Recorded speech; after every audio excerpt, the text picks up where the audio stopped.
Production team didn't intentionally put a picture of a bare-chested lady right in the movie. As the mice are flying on the back of a bird strapped inside of a sardine can, in the background there is a totally topless woman standing in the window.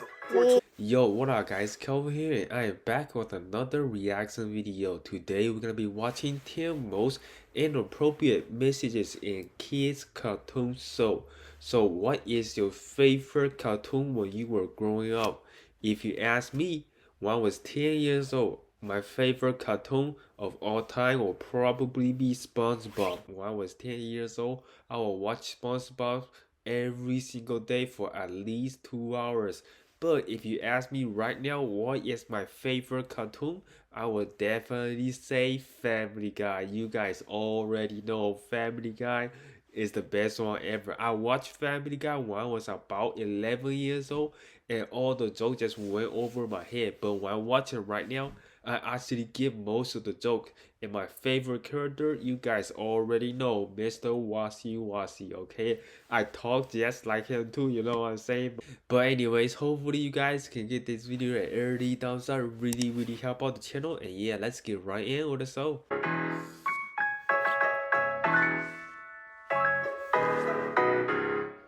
10 most inappropriate jokes hidden in kids' shows. SpongeBob Squarepants is a funny show of nautical puns, annoyingly high-pitched laughter, and rape jokes. In the episode Gary Takes a Bath, SpongeBob and his pet snail Gary are imagining themselves as pirates looking for treasure. SpongeBob finds some bars of soap and pretends that they're gold doubloons. As he hands them over to Gary, he says, "Don't drop them," and gives a cautionary wink. To kids, this just seems like an innocent warning about losing imaginary gold. Yeah. But this is, in fact, a reference to prison rape.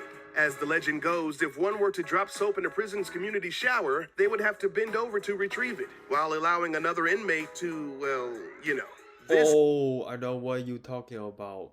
Oh man, that is terrible.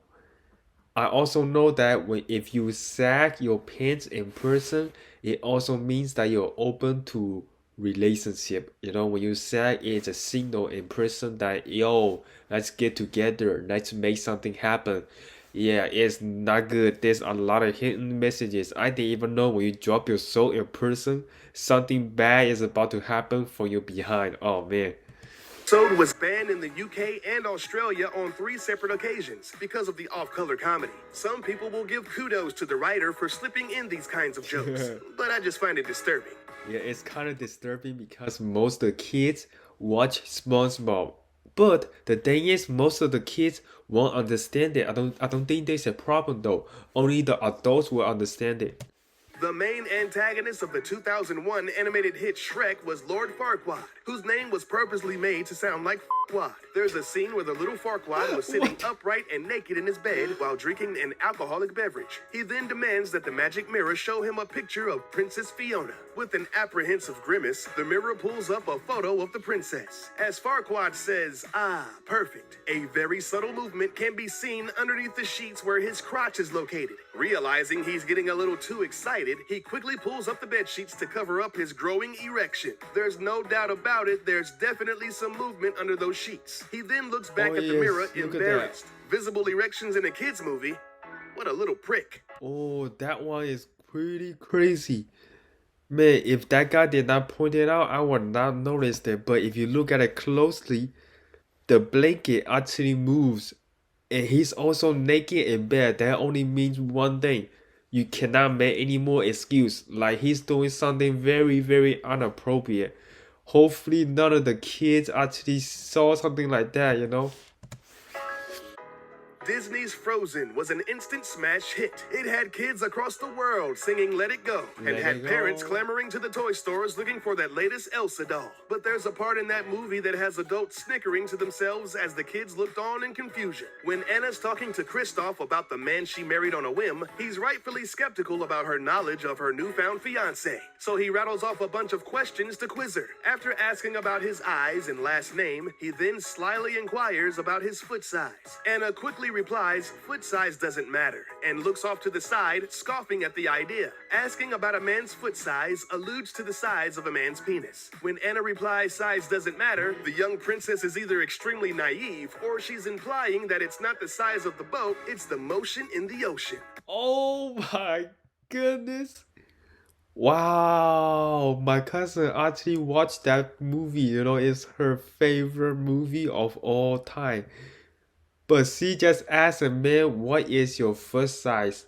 I mean, there's a lot of things going on. If she asks, what is your foot size? Maybe she wanna buy him a shoes, maybe. But it definitely is not it.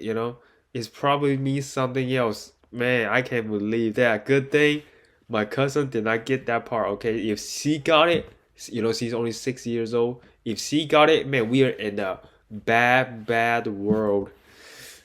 Naive, or she's implying that it's not the size of the boat, it's the motion in the ocean.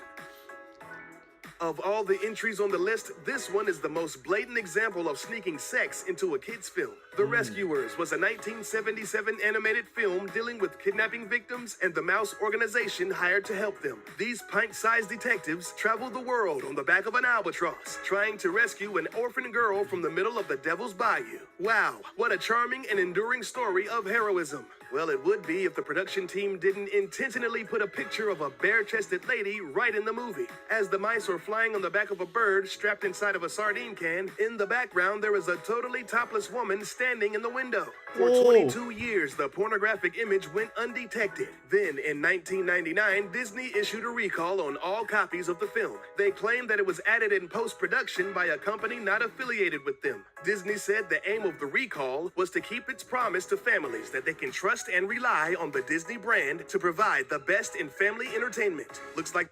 Well, I mean, the thing is, how did people found that image?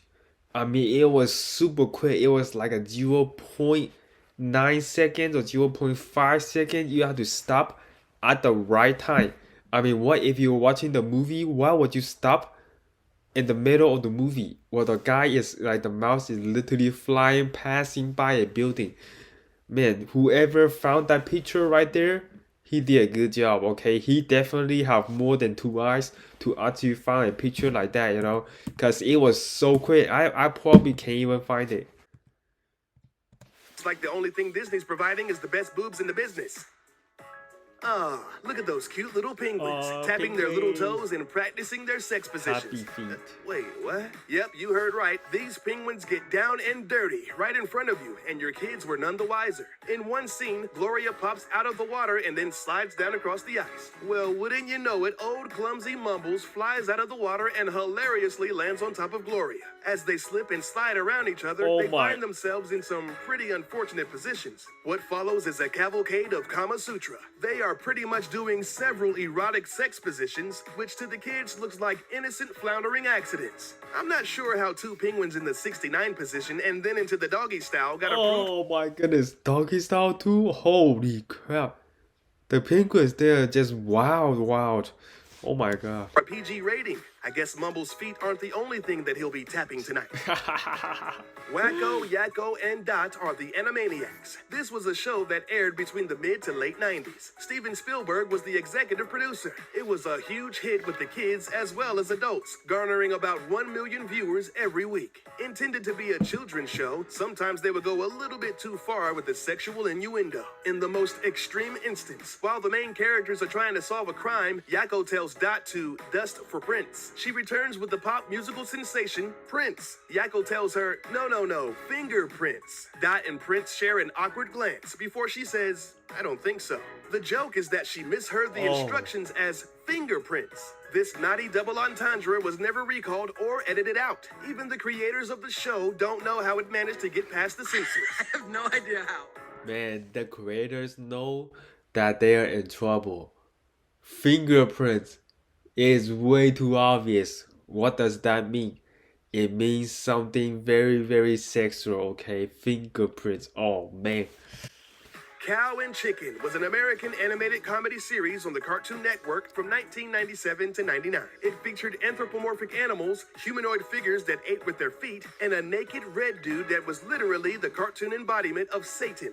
Needless to say, this show had a lot going on. But when they aired the episode Buffalo Gals, the proverbial crap hit the fan. A bunch of manly-looking women storm into the house, immediately get on their hands and knees, and start chewing on the floor. The mother then explains that they are the Buffalo Gals, a motorcycle riding gang that randomly burst into people's homes and chews on their carpet. The term carpet muncher is a derogatory slang for lesbians, referencing the act of gay oral sex. One of the bikers is even named Munch Kelly. Later on in the same episode, they sing about coming out, which could also mean coming out of the closet. When they made this episode, it was like the creators were trying to get their show canceled on purpose. Once the censors found out about the over-the-top innuendo, the episode was instantly banned, and now can only be found in the deepest annals of the internet. Whoa, that you guys actually found this episode. I didn't even know it has so much meaning to it. Like if you chew your carpet, it means you're a lesbian? What in the world? I never heard that phrase before. The computer animated comedy Madagascar was released in 2005. It's the story of animals who live in the Central Park Zoo, but are accidentally shipped off to the titular island nation. In the movie, two of the main characters, Alex the lion and Marty the zebra, reunite on the beach. Alex is very angry about the entire situation and begins to chase Marty. The zebra then runs away in slow motion. He turns around exclaiming, "Oh, sugar honey iced tea." Some kids may think that this is some sort of cartoon colloquialism, but observant adults will take a look at the first letters of each word. It's evident that the zany zebra is shouting out an alternate phrase to "oh shit." Although sugar honey iced tea sounds like a refreshing summer drink, kids should think twice before asking for it at dinner time. Dude, I might use that if I want to say something like that, you know. Nobody can understand it except you guys and me. Sugar honey iced tea. Oh man, that's a really cool phrase, you know. It's our secret phrase. Okay, if you made it to this part, be sure to leave it in the comment section. Sugar honey iced tea. Okay, only a very few viewers actually made it to this point. Most of them will start watching the video at 50%. If you made it to this part, be sure to leave it in the comment section below. Sugar honey iced tea, and everybody gonna be so confused. Chowder was one of those weird cartoons where you either loved it or you hated it. The Cartoon Network series lasted for 49 episodes from 2007 to 2010. It follows the misadventures of a young chef apprentice named Chowder and his daily exploits under the ever absent-minded culinary coach, Mong Dao. In one episode, Mong and his floating mushroom fairy wife Truffles are in the kitchen standing next to Chowder. Truffles says, "I think it's time to get cooking," and then kisses Mong on the cheek. He blushes, smiles, and his already elongated nose perks up and shakes like an erect penis. They walk off into another room, presumably to have sex, while Chowder says, "Hey guys, where you going? The kitchen is in here." Seeing as how the age demographic for the show was 7 to 12, curious kids were more than likely asking their parents why they left the kitchen to go cook. Yeah, but the thing is, my question is, why does this man have a nose bigger than the head? Imagine if my nose is the same size as my head. That just look really weird. But honestly, he look kinda, I would say kinda unique, you know. But the nose is like way too big. It's kind of funny to me, you know. Curious kids were more than likely asking their parents why they left the kitchen to go cook. Nickelodeon cartoons in the 90s were totally awesome. Rocko's Modern Life, Doug, and Ren and Stimpy instantly come to mind. But the reigning king of ratings was undoubtedly Rugrats. The day-to-day adventures of Tommy, Chucky, Phil, Lil, and Angelica kept kids from ages 2 to 11 coming back each week. Every now and then, they would throw a couple of adult jokes in there that flew way over the young viewers' heads. In one episode, the Rugrats' grandpa rents some movies from the local video store. Two of the tapes are age-appropriate films starring the kids' favorite dinosaur, Reptar. The last flick is Grandpa's personal favorite, the adult fantasy film, Lonely Space Vixens. Grandpa gives out a little giggle and then says, "That's for after you go to bed." The film is obviously a porno, so needless to say, once Tommy and Chucky are innocently tucked away under the covers, Grandpa will be in the next room, gawking at bare-naked alien booty. Oh my goodness. Alien booties? Did he just say alien booties? What the heck? That is so weird. Alright, that is the end of the video. But it was pretty interesting. So we're gonna look at the comments real quick. Let me put on my reading glasses because I cannot see anything. Okay. Gotta admit, the sugar honey iced tea one is pretty clever. Definitely is like one of my favorite part in the whole video. It is definitely the most creative part ever. Here's the thing, right? If you want to go to school and use that word but you don't want to get in trouble, you just say sugar honey iced tea. And nobody gonna understand it. You know, the teachers, they're not gonna understand it, but you, okay? SpongeBob has 4 fingers, so maybe it's not the middle finger. So we see in the thumbnail, we see a SpongeBob flipping someone off, I guess. So here is the thumbnail, and it shows that SpongeBob is flipping someone off, but in reality, maybe he is not because he only has 4 fingers. There are so many more inappropriate things in SpongeBob. Definitely a lot more inappropriate things, but I just don't remember because I was so young and just all the jokes just flew over my head. Fingerprints. Yes, it's definitely the funniest thing ever, okay? Fingerprints. Man, if a porn star wanted to start his career, he should nickname himself the Fingerprints. It would be really, really popular. Guys, that is the end of the video. Hope you guys enjoyed it. If you did, don't forget to give this video a big thumbs up. Make sure to hit that subscribe button, turn on that bell notification, and my social media link is in the description below. And yeah, my name is Calvin, and see you guys next video.